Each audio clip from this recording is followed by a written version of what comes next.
The views and opinions expressed by the hosts do not state or reflect those of the company and its management. Any assumptions, views, and insinuations made by the hosts or guests do not reflect those of the show, the management, and the network. Listener discretion is advised. Warning. This podcast contains spoilers.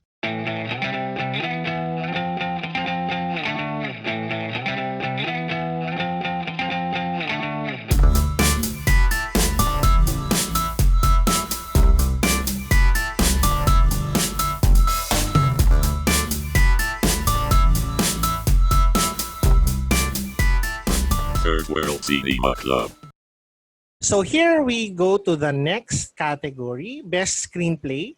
So to recap, it's Glenn Barrett for Cleaners, John Bedia for Edward, Arden Rod Condes for John Denver Trending, Lav Diaz for Ang Hupa, Don Gerardo Frasco for Huwebes Huwebes, June Lana for Kalel 15, and Ray Red for Babae at Baril. So all in all, very solid lineup of screenplays. I haven't read the screenplays. Of course, I just watched the film involved. So hindi ko alam exactly kung ano yung tsura ng mga screenplays na to. It looks good. And wala naman akong complaints technically. Ganun. Rafi, ikaw, what did you think of these screenplays? Ang napaka-solid.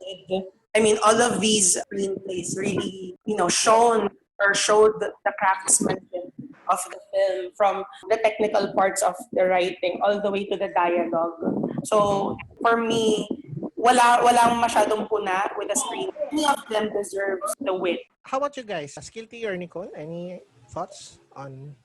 I think the usual suspects are here.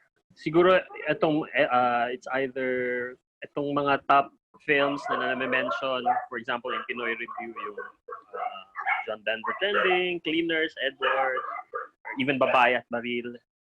Even in YCC, nagustuhan namin yung mga pelikulang to eh. So I think, this is another solid category. But toss up for me kung sinong pipiliin ng grupo. I would think, again, they would go for either Babae at Baril or John Denver Trending for this one. Yeah, I agree. Ako John Denver is probably my first pick siguro sa screenplay. Babae and Baril is a close second. Baka nga ito pa yung manalo talaga para sa akin. Yung Huwebes papanoorin ko yan soon. One day. In the future. How about, sige, Jim naman. Jim, what did you think of these screenplays and who do you think will win? Same with Kuya Skilty and Rafi. Solid yung yung nominations or yung mga list of nominees na movies. For me, snub lang yung Isa Pa With Feelings kasi ang ganda ng screenplay ng Isa Pa With Feelings. Yeah, I agree. Even Verdict, ako for me na impressed ako with the screenplay of Verdict. Ganon. Bigla ko naalala yung Verdict. Ayun. Tapos, I believe siguro ang mananalo dito ay John Denver Trending. Ayun. Yun ang nakikita ako mananalo. Ayun. Nicole, ikaw, who do you think, what do you think about these choices? Were there any snubs? And who do you think will win? Siguro, hindi ko lang na-review kanina kung may film ba na nasa screenplay pero wala sa picture or director or So, meron ba? Or parang this year halos same group yung nakakuha ng tatlo eh. I think pareho lang. No? Halos? Metamorphosis wala sa screenplay. Metamorphosis. Pero okay, nasa okay, pictures. Gets. Pero wala yung screenplay meron pero wala sa directing or picture, no? I don't think wala. So medyo sila this year, medyo uniform tignan. So feeling ko in terms of mananalo, baka Babae at Baril tingin ko. Pero I guess very legit contender din yung John Denver Trending. And to a certain extent, I think Edward. Mm-hmm. So pwedeng it can get its win dito if they don't find it or hindi siya manalo elsewhere. Baka production design pala, sorry. Feeling ko din siya malakas. Pero I won't be surprised if screenplay makuha din nila. Yan. Okay. So, yun, short category lang. Punta tayo sa Best Director. Yan. To recap, Glenn Barrett for Cleaners, Arden Rodcondes for John Denver Trending, Lav Diaz for Ang Hupa, June Lana for Kalel 15, Arnel Mordocchio for Alma Ata, Top Nazareno for Edward, Ray Reds, Babae at Baril, and J.E.T. Glau for Metamorphosis. Personally dito, when I looked back at my, yung top, siguro films ko of 2019, for in terms of direction, as opposed to siguro yung screenplay, Cleaner siguro ang ilalagay ko sa taas kasi followed siguro by John Denver Trending. Kasi Cleaners for me was this was a concept na parang hindi naman sa gas-gas na, pero parang nabisita na natin before. Pero Glenn Barrett put a spin on it na it's very refreshing, it's very maganda yung lumabas na output sa kanya.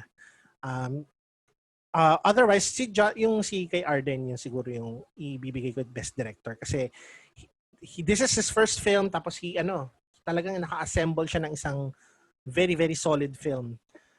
Snub siguro, I don't know if does Orian consider documentary directors for Best Director? Do they? I think pwede siyang nominate for director. I'm not sure kung meron silang na-nominate na before. Kasi halimbawa, yung best editing na-nominate nila si diba? For My Alien Friend ba yun? Yeah. So in all categories except for best picture, technically pwedeng pumasok yung documentary. Yun. Kasi, except for acting. Yeah, syempre. So doon din papatak din yung if I would add more siguro nominations to this, it would be number 1 Jet Li for My Alien Friend kasi that was a really nicely put together docu.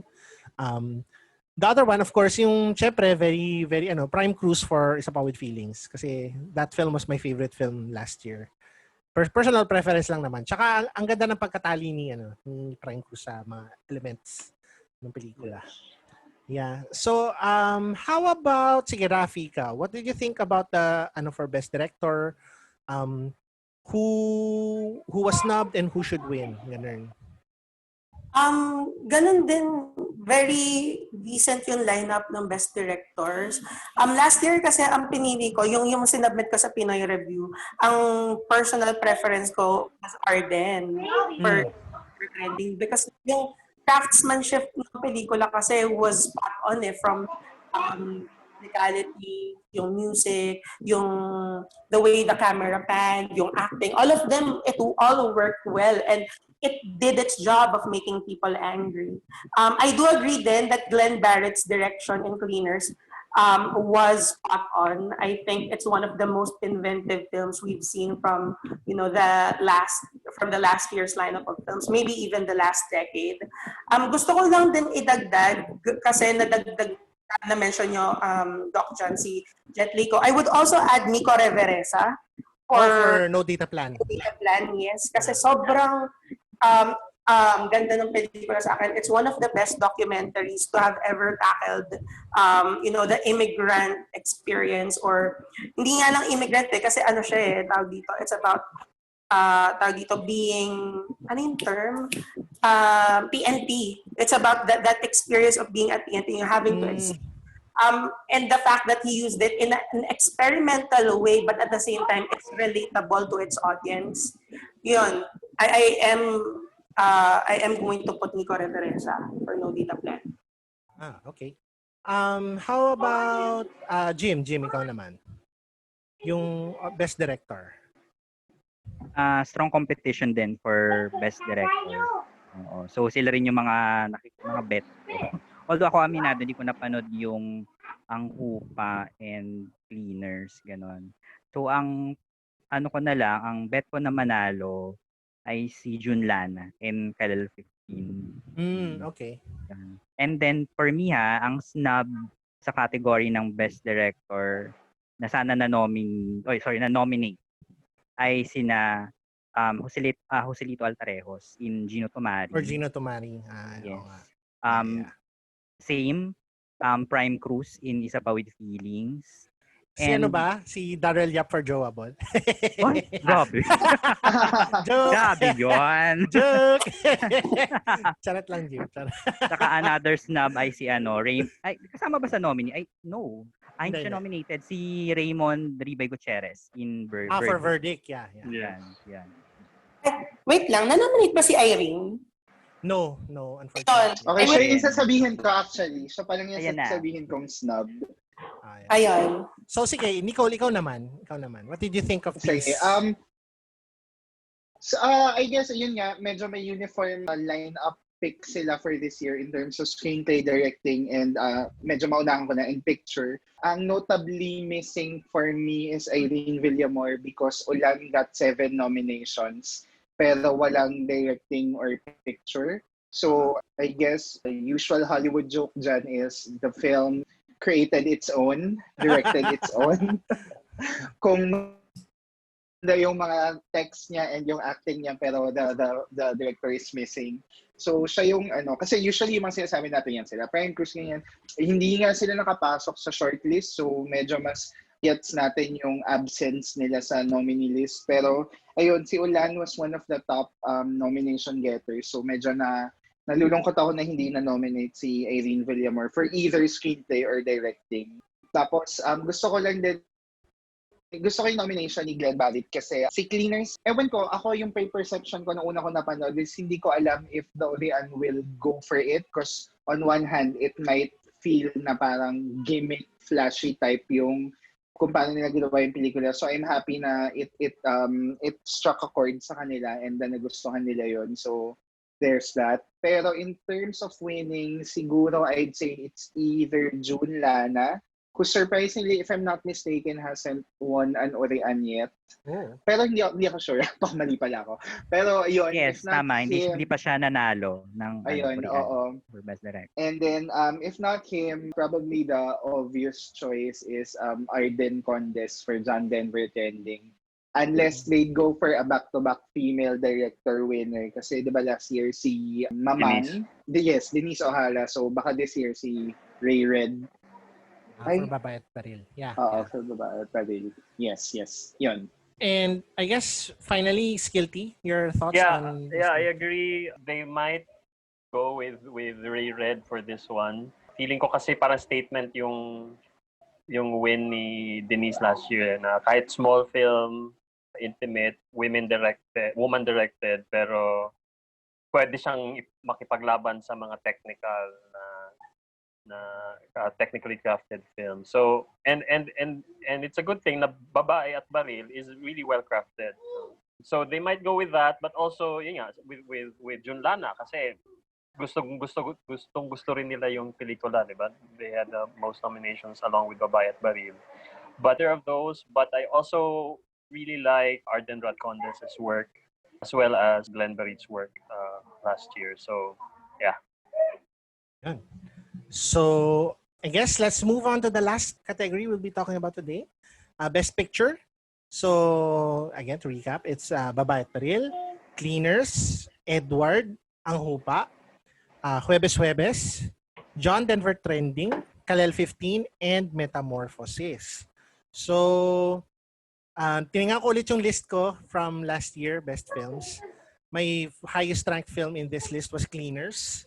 Although in retrospect, medyo umaakyat na rin si Edward sa paningin ko. And of course, John Denver Trending is close behind.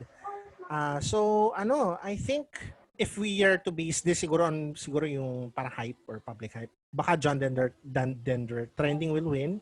Although I would be equally happy kung Cleaners or Edward will win. Babae at Baril is still a contender. Malay natin. Snubs naman, well, ito super personal preferences ko. So yung mga previous na sinabi ko na yun nga, Isa Pa With Feelings, I really like that film. Ulan is a good film but not really best picture material. a really good film for me. Contradiction ni Niel de Mesa. Charot. Hindi, joke lang. De, joke lang. De. Ayun. I really don't know who will win here, pero I would be, actually, I'd be happy if any one of these films won. Matutuwa naman ako. Yun. Rafi, ikaw, what did you think about these Best Picture nominations? And who was snubbed and who do you think will? Ako, masaya ako na na-nominate yung John Denver. Masaya ako na na-nominate ang Edward. Basically, almost every one masaya ako. Metamorphosis is the one that's been questioned by many people. Simply because not many people like the film, especially Cinema One Originals and recently prediction. Na-notice ko kasi, this is just what I've observed, that the Manonuris have a tendency to award the Best Picture to relatively unknown films. Or not really unknown, pero yung mga unorthodox choices. For example, Taklu by Brittany, By Bust by Eric Mappy, or even ang paglalakbay ng mga Bituin sa Gabing Madilim by Arnel Mardocchio. Yeah. So for me, and simply because I also find the film very, very solid, and I think this could also win Best Screenplay if ever, I'm gonna give my vote to Huwebes Huwebes. Okay. Oh, yeah, very interesting choice. Pero yeah, you've also piqued my interest. Ganun. How about Skilty ikaw? What did you think about this lineup? Yeah, I haven't seen Huwebes Huwebes too, no? So I'm curious about it. But it's a interesting nomination kasi it's an omnibus film, no? Usually kasi pag ma-nominate yung film, dapat it should be one a separate film, kumbaga. So this Huwebes Huwebes is an omnibus of 3 short films na threaded by a common theme. No? So interesting siya, but yun nga, hindi ko pa napanood, so who knows. For me, I like most of the nominees, but again, I'll go with the number of nominations, no, para makita ko kung sino yung gustong-gusto ng manunuri. So apparently both Kadal 15 and Babae at Baril yung nasa top. So they might go with either of those, but it would be nice kung they would go with a left field choice like Cleaners, no. So yun, that's my prediction. Yan. Let's go with Jim. Jim naman. What do you think of this lineup? And who do you think will win? Solid din yung lineup nito. Kumbaga ito rin yung mga gusto kong pelikula. However, hindi ko nga napanood yung Huwebes Huwebes, Cleaners, and Ang Kupa. Ang personal preference ko na manalo or bet kong manalo ay Edward. Ganon. And siguro, ang mananalo din talaga dito ay John Denver Trending. For me, ang mga snub ay, I agree, isa pa with Feelings, Gino Tomari, yun, and Verdict. Hindi nominated yung Verdict, diba? So, yan. Alright. Finally, Nicole, how about you? Okay, so kasama din ako sa mga hindi nakapanood ng Huwebes Huwebes. So sana mapalabas siya or maging available online legally, that is, anytime soon para mapanood. Pero from the other remaining nominees, again, uniform titles, I'd say my prediction is probably between an obvious choice like Kalel 15 or a populist choice like John Denver Trending.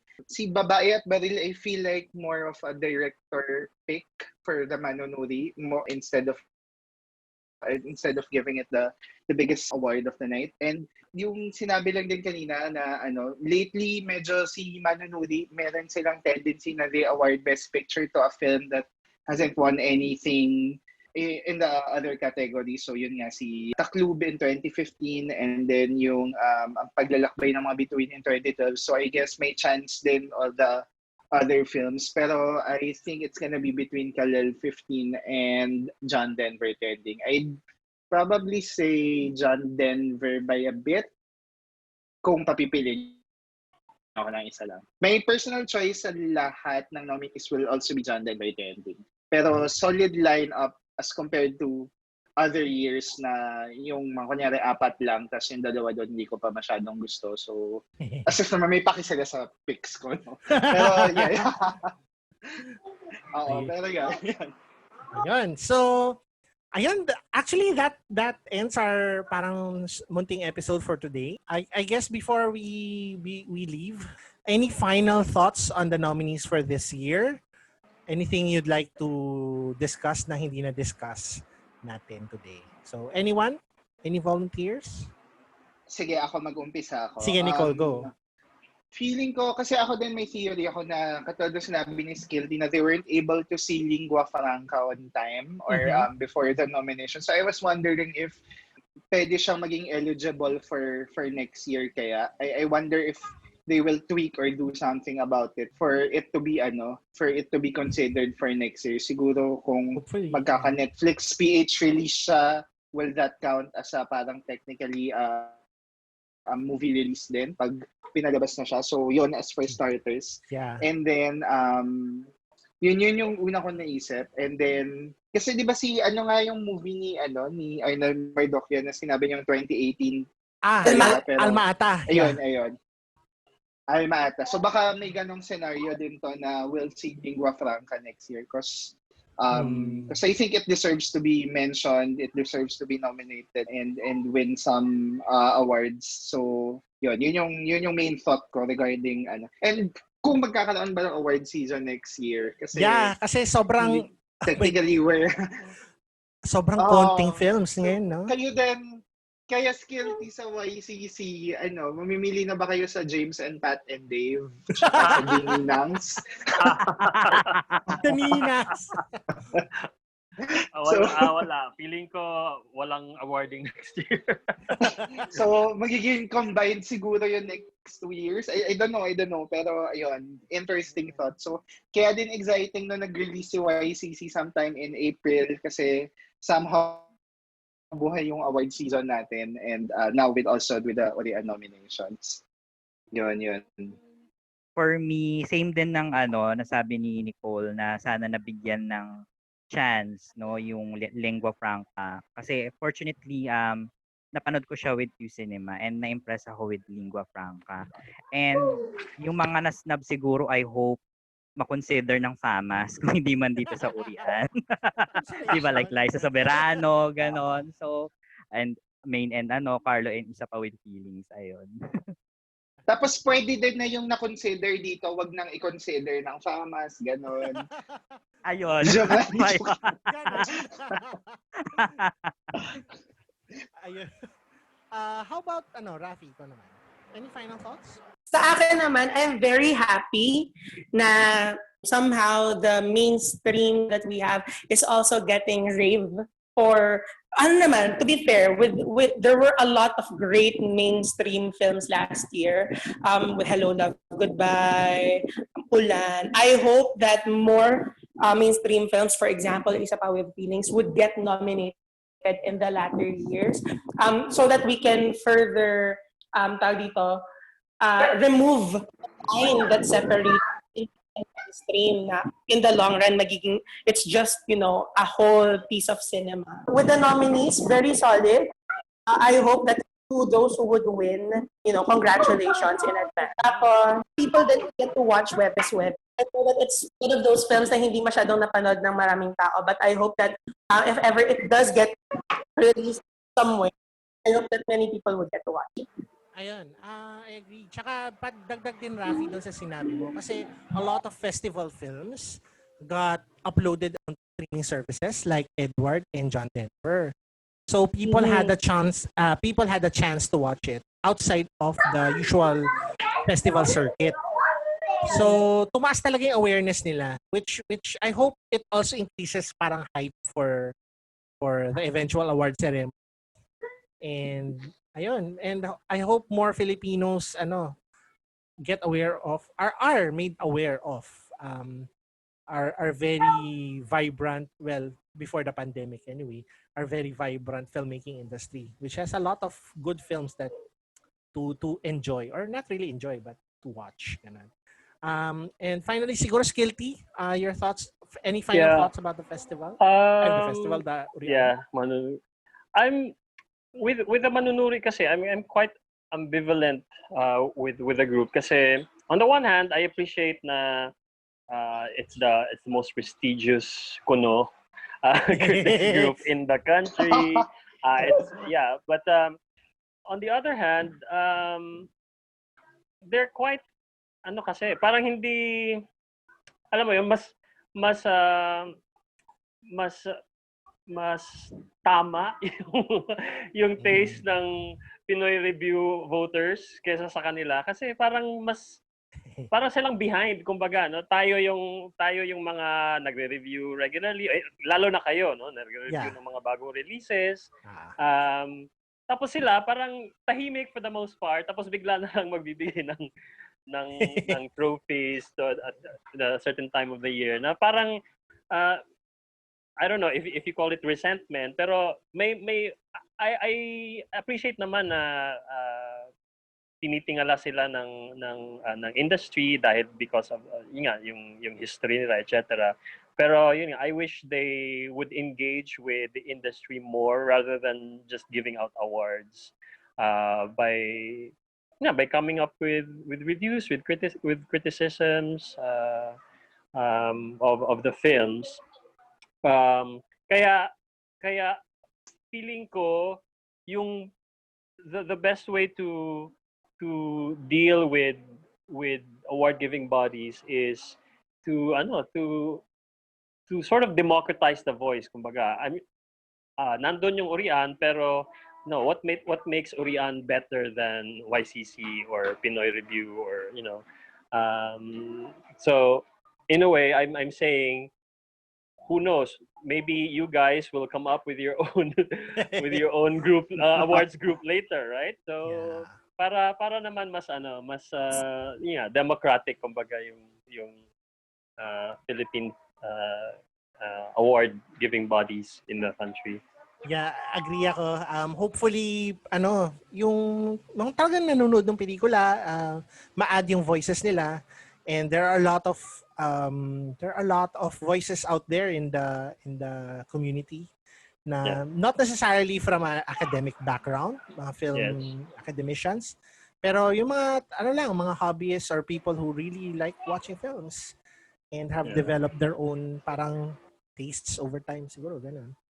Ayun, may naisip ako.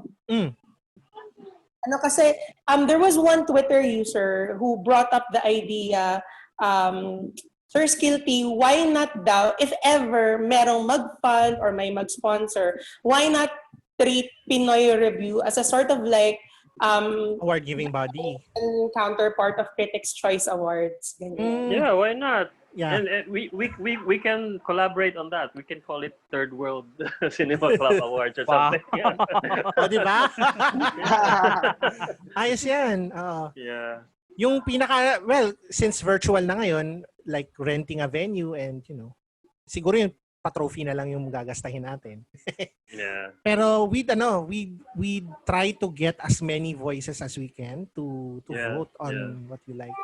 That hopefully in the future kung bumalik na mga pelikula. Ayun, magkaganyan na tayo. So, sige, pag-brainstorman natin yan. Sure. So, I guess yun. On that note, let's end this episode. Thank you very much, Skilty and Nicole, for joining us. Yes. Thank you. I had fun. Thank you for having me. Yeah, so sobrang saya. Sobrang saya kasama niyo. You're welcome to come back anytime if you want. Sure. Yeah, pag-usapan, chika-chika tayo about anything. Yeah. So, from us to you, until next time, we'll see you guys next time. Bye-bye. Bye-bye. Stay safe. Stay safe, guys. Stay safe. This show is produced by Cutprint Podcast Network. Executive producer Patsy Ferrer. Head of Business Development KL Carpio. Creative Director Christine Alido.